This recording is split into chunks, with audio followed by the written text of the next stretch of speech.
जंग रोकने के लिए रूस यूक्रेन में बातचीत शुरू हो गई है। वहीं दूसरी तरफ जेलेंस्की की चिट्ठी पर पुतिन भड़क गए हैं और यह कह दिया है कि जाकर कह दो कि बर्बाद कर दूंगा। पुतिन के बयान के बाद रूस की तरफ से परमाणु हमले की धमकी भी सामने आई है। तो ये नई जानकारी निकलकर सामने आई है।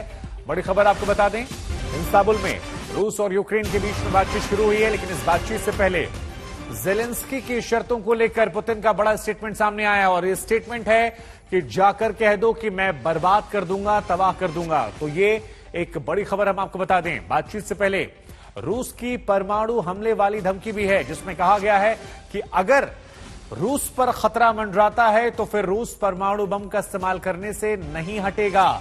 रूस इंतजार नहीं करेगा कि उस पर पहले हमला किया जाए। साथ ही पुतिन ने यह भी कह दिया कि जाकर कह दीजिए कि मैं उन्हें बर्बाद कर दूंगा। तो एक तरफ लगातार हमले जारी हैं, कीव, खार्किव समेत तमाम रूस शहर हैं जहां पर रूस हमला कर रहा है, और दूसरी तरफ इस्तांबुल में रूस और यूक्रेन के बीच में बातचीत शुरू हुई है। इस बातचीत के पहले भी जो बयानों का सिलसिला है वो कठोर लफ्जों का इस्तेमाल करते हुए किया गया है, कई सारे तीखे शब्दों का इस्तेमाल किया गया है। और एक तरफ इस्तांबुल में बातचीत का दौर शुरू हो चुका है। हालांकि जेलेंस्की की तरफ से जब कहा गया कि बातचीत सीधे पुतिन से की जाए तो इस बातचीत से वो बचते नजर आए।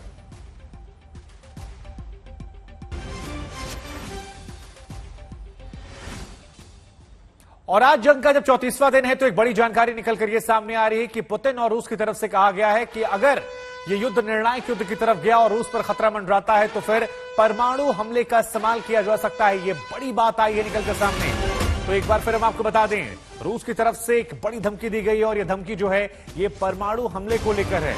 रूस की तरफ से साफ साफ कहा गया है कि अगर रूस पर खतरा मंडराता है तो फिर अपने देश की रक्षा के लिए, संप्रभुता के लिए वो परमाणु बम का इस्तेमाल करेगा। वो इस बात का इंतजार नहीं करेगा कि कोई उस पर पहले हमला करे। हालांकि हम आपको बता दें कि यह पहला मौका नहीं है जब रूस ने यह धमकी दी है। इससे पहले भी रूस ने कई बार परमाणु हमले की धमकी दी है। हाल फिलहाल में परमाणु पनडुब्बियां जो थी उसे भी उसने समंदर में उतारा था।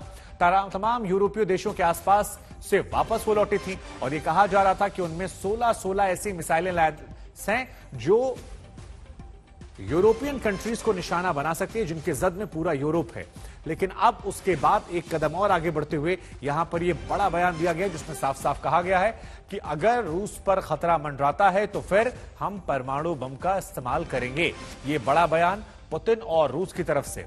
हालांकि पुतिन समय समय पर परमाणु बम की धमकी जो है वो दुनिया के तमाम देशों को देते आए हैं जब जब उन पर कहा गया कि उन पर खतरा है। लेकिन इन सब के बीच में दो बड़े बयान आज। एक बयान जहां पर पुतिन गरजते हैं और ये कहते हैं कि जाकर कह दो कि मैं यूक्रेन को बर्बाद कर दूंगा, तबाह कर दूंगा।